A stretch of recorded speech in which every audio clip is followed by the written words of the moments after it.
Mulher preta guinense, filha de imigrantes nascida e criada em Portugal, mas que viveu os anos mais cruciais da sua vida no Reino Unido, onde se estabeleceu como migrante econômica. Jamila Pereira é esta mulher de 30 e poucos anos, apaixonada pelas letras e que usa das mesmas para dar voz àqueles que não a têm. Sobrevivente de violência sexual e entusiasta política, a escrita de Jamila não só informa como também contextualiza, levando problemáticas sociais como o caso de Cláudia Simões, de Portugal ao Reino Unido, atravessando barreiras linguísticas. A Jamila representa um número significativo de mulheres como tu e eu e usa a sua escrita para representar todas as nossas histórias.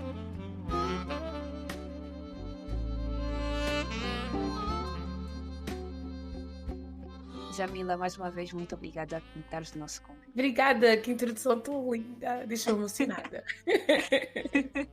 Não, obrigada, Lia, a sério, um prazer. Um prazer ter-te aqui também. Olha, eu vou começar por essa pergunta que eu acho que te define completamente. Tu te defines muitas vezes como agitadora de primeira categoria. E eu adoro essa denominação que tu carregas, porque acho que te representa super. Mas eu queria saber em detalhes o que é que isso significa no contexto político e cultural da diáspora. E por que é importante tu, como uma mulher preta, migrante, te identificares como uma agitadora social? Eu acho que é necessário todas nós, na sociedade, na corrente que nós vivemos social, considerarmos agitadoras. Por qualquer maneira que nós exercemos o nosso papel como mulheres, seja cada dia a acordarmos, nós temos inerentemente, sem nos apercebermos, um modelo de como agir. Como ser mulher, como falar, como ser negra e tudo mais. E como é que a sociedade está à espera de nos ver, não é verdade? E então, como eu digo, agitadora é uma pessoa que não tem medo de piscar um olho e derrubar tudo o que lhe aparece à frente. Seja o molde de filha negra mais velha e africana, em que os pais têm aquelas expectativas todas e querem que ela case, tenha filhos, e o molde perfeito de mulher do lar, não é verdade? Seja a mulher negra que trabalha num setor voluntário, mas que consegue no final do dia esclarecer aos colegas que, ok, trabalhamos no setor voluntário, mas estamos aqui para desmantelar a necessidade de salvar os outros que vêm com o setor voluntário branco, quer seja uma pessoa que estudou na academia e debateu todos os dias com a academia as etiquetas negativas que carregam as pessoas que parecem com ela mesmo, neste caso eu, pessoas negras, e conseguir mostrar aos outros que eu não sou um estereotipo. Eu sou muito mais do que eles pensam, vai para além da ideia deles. É aquele sentido de que eu estou aqui não só para agitar o ambiente à minha volta, somos muito, muito, muito mais do que as pessoas esperam. E como uma agitadora social, tu já chegaste a impactar massas, a encontrar pessoas que, por tu seres quem tu és, também uniram-se à tua causa, também passaram a apoiar as mesmas problemáticas sociais que tu? Sim, definitivamente. Eu acho que é... Eu às vezes não dou assim tanto valor ao trabalho que eu faço, que é um bocado. Mas outra vez, acho que é o facto de não conseguir agitar o síndrome do impostor que vem com miúdas negras que crescem em ambientes predominantemente brancos, que acham que temos de estar sempre dispostas a produzir e produzir e produzir para que as pessoas consigam dar valor ao trabalho que fazemos, sem perceber que o pouco que já fazemos já é grande o suficiente e derruba muitas barreiras e dá espaço para outras mulheres e miúdas olharem para nós como exemplos e como modelos, não é? Estando em Inglaterra, envolvendo-me em discursos anticoloniais, falar de ativismo social, falar de feminismo negro e de medidas em que nós podemos implementar nas nossas comunidades, não só PALOP, mas também negras e africanas, e como proteger mulheres negras como nós, agita. Porque no final do dia nós vivemos num mundo que não tem espaço para nós, uma comunidade que não tem espaço para nós, não nos quer dar luz, não nos quer ouvir, não nos quer puxar para cima. Então aquela, como é que os portugueses dizem, remar contra a maré constantemente, e saber que existem várias mulheres agora na nossa comunidade que fazem o mesmo. Então quando pessoas me dizem adoro os teus artigos, Jamila, não acredito que disseste aquilo, não devias ter dito assim, sabe? Eu digo, ok, sinto-me orgulhosa. Estou mesmo a agitar. Exatamente, mas até mesmo aí, eu não sei, ainda há pouco tempo alguém me disse, tu não podes minimizar os teus accomplishments, os teus grandes feitos. As conquistas, sim, porque acontece-me bastante. Adorei os teus artigos, etc. E adorei o que fazes. Ok, obrigada. Não, ok, o que é que adoraste? O que é que te moveu? O que é que tiraste dali? como é que vais agir da próxima forma, da próxima maneira, se vis alguma coisa a acontecer à tua volta, alguma coisa que tu ouviste e não te caiu bem, será que vais assimilar aquele silêncio? O que é que tu vais fazer com isso? E é isso que eu estou à espera, que não seja apenas uma agitadora, mas que possa agitar todos à minha volta, especialmente as mulheres. Claro, olha, tu falaste muito sobre o Reino Unido e Portugal e eu acho que tu já trouxeste mais ou menos a tua realidade. Tu vives em três mundos, na verdade, Guiné-Bissau, Portugal e o Reino Unido. Mas eu queria saber especificamente a tua experiência como uma mulher preta e de classe trabalhadora em Portugal e no Reino Unido. Como é que isso afetou a forma como tu escreves e, de modo geral, a tua perspectiva sobre as diferentes estruturas coloniais que nos oprimem como pessoas negras, como mulheres negras? Eu nunca trabalhei em Portugal, mas, sendo filha de imigrantes, nós levamos por tabela, com certeza, os efeitos do capitalismo e do mundo colonial e como é que isso afeta os nossos pais. A minha mãe nasceu no ano de independência da Guiné, estamos a chegar lá. Nasceu no ano de independência e minha mãe só tem 50 anos. Ou seja, eu que eu digo várias vezes a Guiné é um país bebê, comparando com vários países. A maioria dos países africanos são países bebês. Ou seja, conseguir dar aquela empatia, paciência e amor ao país que é dos meus pais, mas também poder ser realista de que eu visualizo aquele país numa lente de glamourização, porque eu não morei lá. Eu vou de férias e eu volto. E conseguir então a perceber-me que os meus pais não me deram o espaço para explorar a cultura deles, porque tem aquele ressentimento e aquela mágoa de terem vivido lá e terem experienciado o que eles experienciaram, querendo melhor para mim, mas acabam por reproduzir os níveis de assimilação que eles se esforçaram tanto para se afastar, porque eles sempre tiveram a cultura deles, eles conheceram a cultura deles, cresceram com isso, eles têm ali, está enraizado com eles, mas não nos deram espaço a nós, puxaram-nos para que fôssemos portugueses, para que não tivéssemos...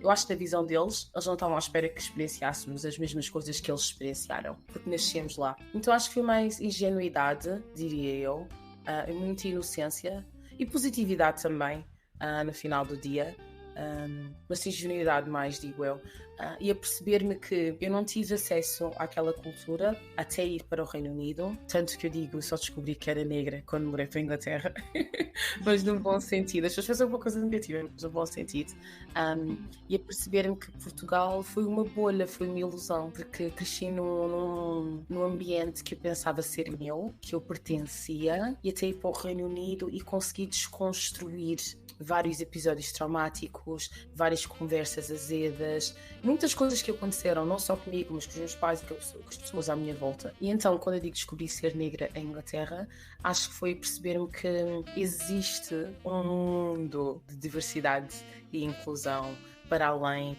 das fronteiras portuguesas, que não é perfeito, claro, porque eu não posso sentar aqui e minimizar as experiências dos British, Black African ou etc. Mas a perceber-me que para mim as experiências que eu tive foram muito menos traumáticas em Inglaterra. E não vou conseguir negar isso porque estou num lado de privilégio, porque consegui sair das fronteiras de Portugal e a perceber-me que tenho direitos, a perceber-me que consigo ser vista, consigo ter uma carreira, que consigo chegar à universidade, só consigo agradecer bastante à imigração por me ter educado, embraced me, como eu digo muitas vezes aos meus pais, não foram vocês que me criaram, foi a imigração. Olha, até porque tu saíste de Portugal muito nova para o Reino Unido. Exatamente. 18 anos e essa mudança deve ter impactado muito a formação da tua personalidade. E tu já acabaste até por criar essa ponte. Muitas vezes tu crias essa ponte entre estes dois mundos, o Reino Unido e Portugal. E eu também observo isso quando tu escreves sobre problemáticas sociais, como é o caso da Cláudia Simões. Para quem não sabe, a Cláudia Simões foi vítima de brutalidade policial em 2020 e em julho deste ano ela foi condenada a uma pena suspensa de 8 meses por autodefender-se naquele momento.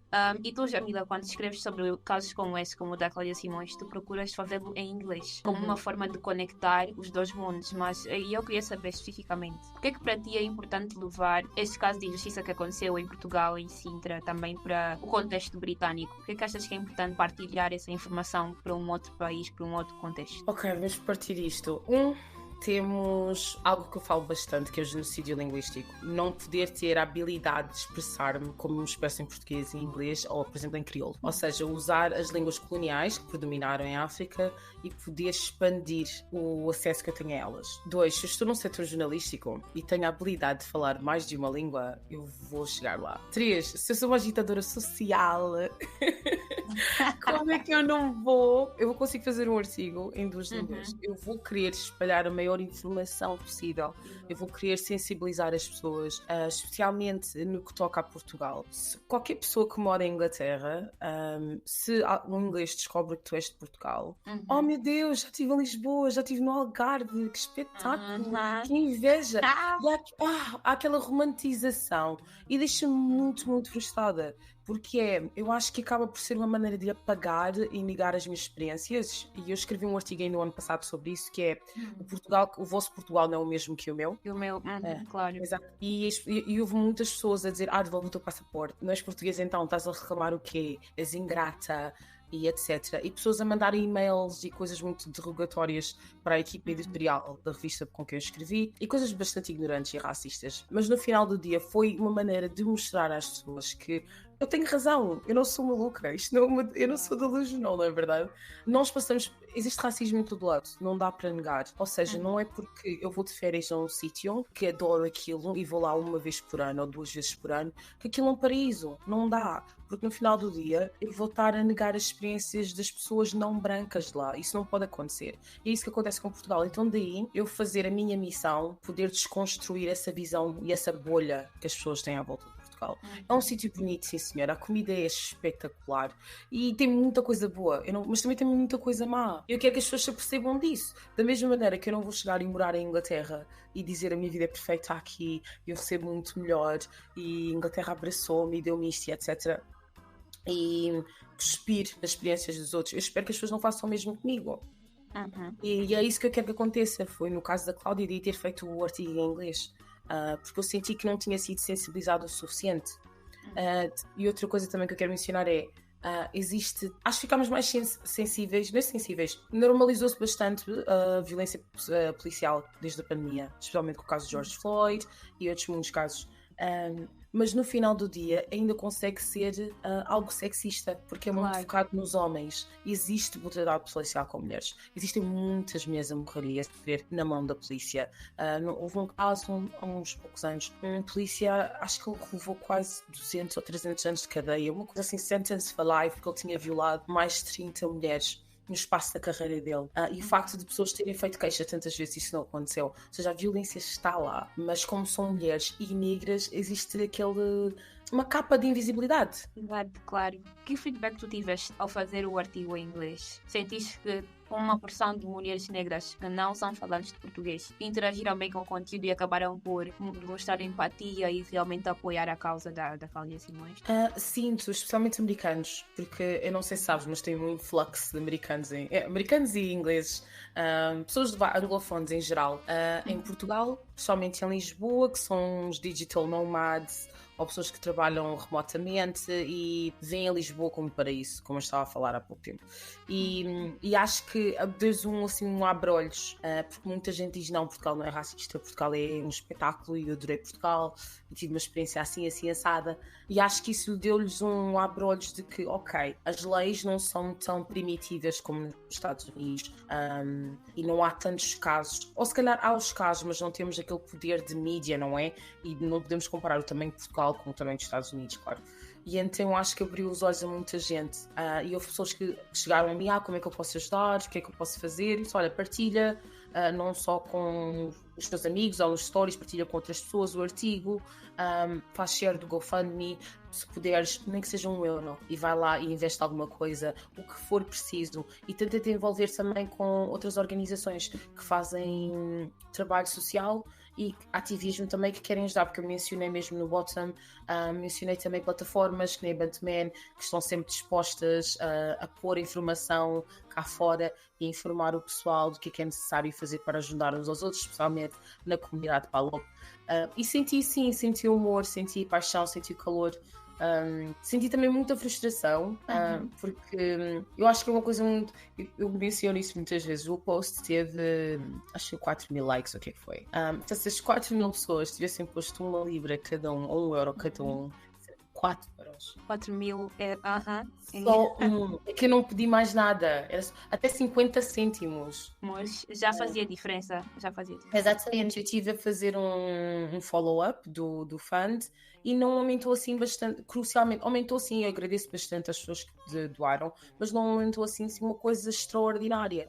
E eu penso, €1. Eu sei que estamos todos isto é uma crise económica, mas €1. Mais €1. Exatamente, e houve muita frustração. E sinto também que existe muita resistência, outra vez, quando toca com mulheres negras, de conseguirem procurar um espaço para sobreviverem, serem visíveis e terem um pouco de dignidade, porque é muito, muito difícil. Eu acho que as pessoas pensam que ok, aconteceu o caso e já está, e depois houve a sentença e já está. Não, isto teve um efeito enorme na vida da Cláudia, na comunidade dela, na família dela.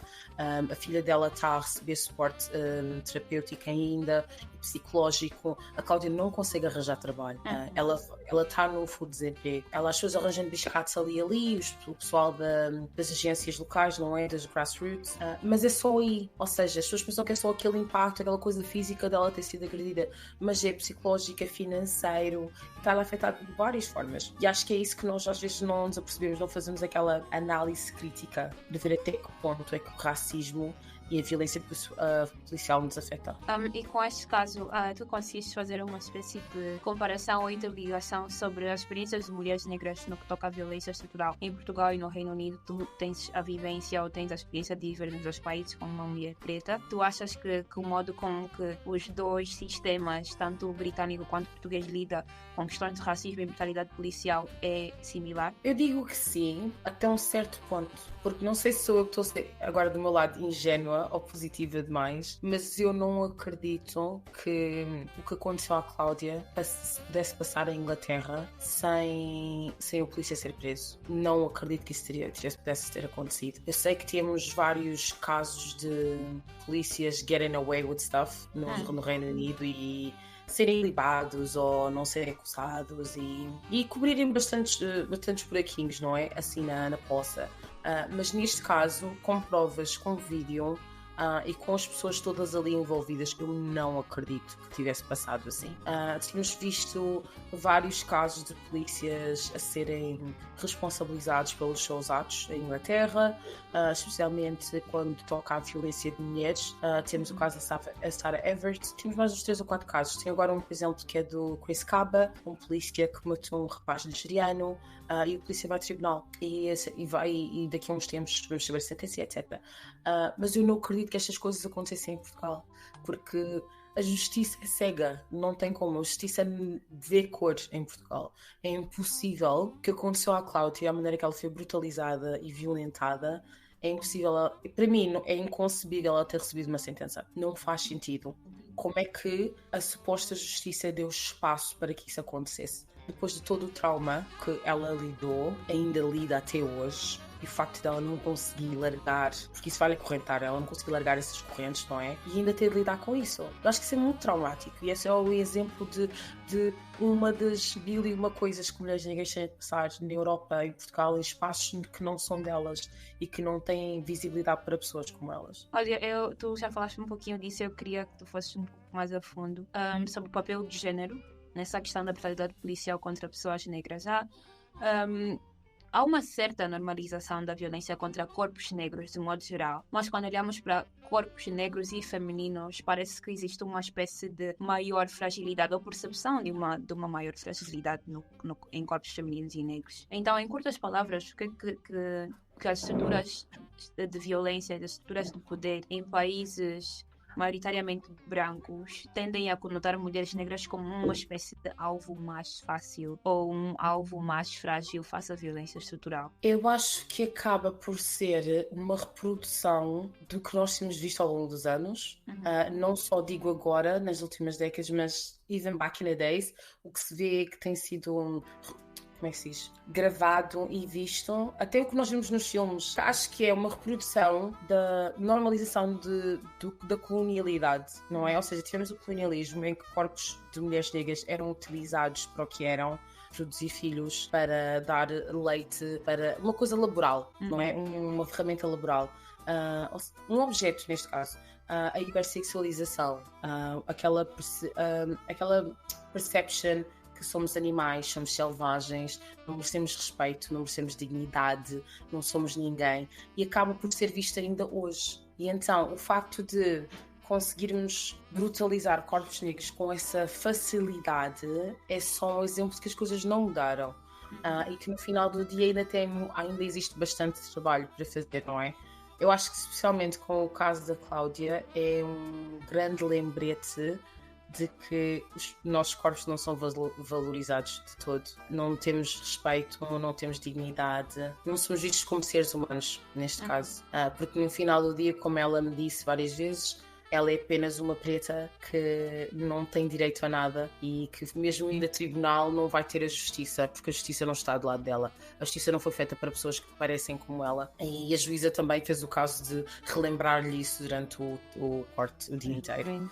O julgamento, sim. Então, para mim, acho que é frustrante, triste e muito violento ter de lidar com isso, em geral. Ter de assimilar isso, porque eu sou muito crente de que existe trauma secundário. Ou seja, quando vês algo muito traumático, ou as pessoas à tua volta experienciam algo muito traumático, tu assimilas aquelas experiências. Aquilo vai-te afetar, aquilo fica contigo. Então, para mim, é muito difícil. É difícil conseguir perceber o facto que ainda estamos aqui depois de tanto trabalho que temos estado a fazer, justamente a nossa comunidade. Eu acho que precisamos de fazer uma introspectiva e tentar perceber o quanto as mulheres à nossa volta precisam de suporte. Claro. Olha, e tu tocaste um pouquinho por aí nessa questão da palavra. Eu acho que é super importante o modo como nós comunicamos essas informações e principalmente factos. E no caso da história e da situação que a Cláudia viveu, a comunicação daquela situação na mídia é extremamente importante para a experiência da vítima, e tu, mais do que ninguém, entendes a importância da palavra. Acho que é necessário colocar-se as palavras numa ordem correta e no momento correto. Caso contrário, parece que se muda a experiência ou se mudam os factos, de modo geral, né? Então, como é que tu achas que essa comunicação na mídia, o tipo de manchete que é usado, ou que um artigo ou outro vai dizendo sobre essa sentença que ela recebeu agora, como é que isso tudo impacta a experiência e o modo como essa história vai ser lembrada na mente do público português? Eu acho que, não só no caso da Cláudia, mas em geral, tem-se visto em vários casos, se formos ver no social media ou na mídia em si, as manchetes, os títulos e a maneira com que a mídia se relaciona com casos de violência contra mulheres é uma coisa muito estranha. Não faz sentido para mim. Por exemplo, tivemos o caso da atleta do Uganda. Dizia, ela foi atacada com óleo. Não foi atacada, ela foi morta. Aquilo foi homicídio. O parceiro matou-a. Depois tivemos o caso da Gisele Picot, se não me engano o último nome dela, que foi violada pelo marido. E depois era algo parecido do género, o marido traiu a confiança dela. E eu pensei para mim, como é que conseguimos diminuir a gravidade destes casos para que, de um certo modo, os homens não levem com o peso das suas consequências e com o peso dos seus atos? E no final do dia que a mulher é feita não como vítima, mas como se fosse algo que deveríamos normalizar ou aceitar ou minimizar. E faz-me bastante confusão. E o facto de houve várias manchetes, a Cláudia foi sentenciada a 8 meses, ou a Cláudia não teve razão, ou assim, o que parece que no final do dia que ela pediu que aquilo acontecesse. Que as ações dela foram que levaram para aquilo, para que ela fosse atacada, para que a sua filha tivesse a passar pelo turmoil emocional que ela está a passar agora, e que todos os ataques, ameaças de morte e as coisas nojentas que lhe têm estado a dizer, que ela mereceu, ela estava a pedir aquilo. E temos aí, por exemplo, foi agora recentemente outros casos também, que me deixou assim um bocadinho estupefacta, foi que o marido matou uma mulher cortou aos pedaços e meteu-a numa liquidificadora. E dizem, a modelo é liquidificada. Uma coisa assim muito... E eu penso para mim, que pessoas é que passam como jornalistas e têm a audácia de publicar este tipo de coisas? Não são mulheres. Porque uma mulher que sabe exatamente o que ela passa e que as outras mulheres à sua volta passam, não teria a audácia de pôr uma manchete destas. Ou achar normal. Ou achar que o público vai ver isto como normal. Ou seja, eu acho que nós temos um papel muito grande em como falamos de sobreviventes, em como falamos de violência, em como falamos de abuso e como é que perpetuamos os estereotipos e as etiquetas com que as mulheres levam quando vêm nestes casos. Uma coisa que eu me foquei bastante no caso da Cláudia foi de levei uma energia que fosse, como é que eu vou explicar? Fosse muito trauma-informed, ou seja, tentar perceber bastante do que tipo de trauma que ela passou, numa parte mais analítica, e sentir que lhe dava espaço para que ela pudesse falar a sua verdade e que pudesse expor o que ela sentia, o que ela sentiu, o que a família dela passou, para que as pessoas tivessem noção de que passou-se muito mais para além daquela violência naquele dia. Porque até mesmo para mim, estando de fora, eu acho que sentia-me, tanto quanto outros, que foi aquele dia, ela passou aquilo foi traumático e ponto. E agora vamos para a parte judicial e etc. Sem-nos aperceber que isto vai atacar de maneiras diferentes. Ela, a partir do momento que ela me disse, eu não consigo arranjar um trabalho em Portugal, porque o meu nome está em todo lado. O meu nome está manchado. A mídia manchou o meu nome. Eu tive de mudar de número de telefone, porque alguém partilhou o meu número. E essas imensas coisas de que nós nem pensamos. Ou seja, nós temos como jornalistas temos um papel bastante grande em como é que as pessoas veem este tipo de casos. E eu acho que como agitadores sociais que nós todos somos como jornalistas temos o dever de fazer melhor pelo nosso público e pelas pessoas que leem os nossos artigos. Temos de ser conscientes, temos de ser resilientes e conseguir respeitar todos, para perceber que só porque não passamos por certas coisas não significa que vamos minimizar ou ignorar a experiência de outra pessoa, porque aquela pessoa passou o que ela passou e temos de dar luz e espaço para que ela consiga heal e ser melhor e estar melhor. Claro, essas palavras influenciam não só a experiência que a própria vítima está a sofrer agora, né? No final do dia, os artigos, a mídia influencia a opinião pública e a opinião pública que vai afetar a vida dessa pessoa. Então, há essa questão de termos consciência do poder das nossas palavras e o poder que as tuas palavras têm, Jamila, é um poder agitador, é um poder que muda, traz as narrativas que nós precisamos ouvir. E traz factos, traz a realidade e traz a perspectiva da história que nós também precisamos ouvir. Então, muito obrigada mais uma vez, Jamila, por estares aqui, por essa conversa super interessante, por seres uma agitadora social, principalmente, que é o que nós precisamos mais e mais e mais, e por continuares a escrever as tuas palavras transformadoras. Obrigada, Elia. Isto foi amazing. Muito obrigada. Desculpa, eu interrompi meio com o inglês, mas... Sem problemas. Obrigada a todos também que nos ouvem e a todos que nos acompanham. Não se esqueçam, esse podcast vai estar no Spotify, a entrevista vai estar no website da Bantuman e sigam o Instagram da Bantuman também. Beijão. Obrigada outra vez, Lia. Beijão. Obrigada. Beijos.